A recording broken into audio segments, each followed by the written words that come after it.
Ang unkabogable star na si Vice Ganda ay nagbida na silang mga pelikula at 8 sa mga ito ay itinuturing na highest grossing in Philippine cinema na nagbigay sa kanya ng titulong highest grossing actor of all time. Kilala si Vice sa kanyang observational comedy, situational irony at sarcasm patungkol sa Filipino culture at human sexuality.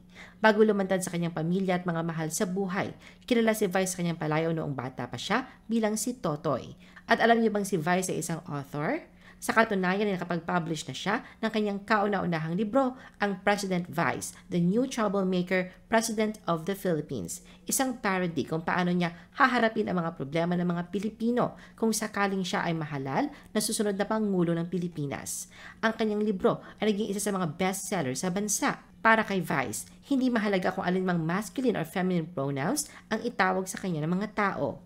Sa kabuuan ng kanyang career, ina-advocate na niya ang mga karapatan at representasyon ng queer community at pagkapantay-pantay ng lahat.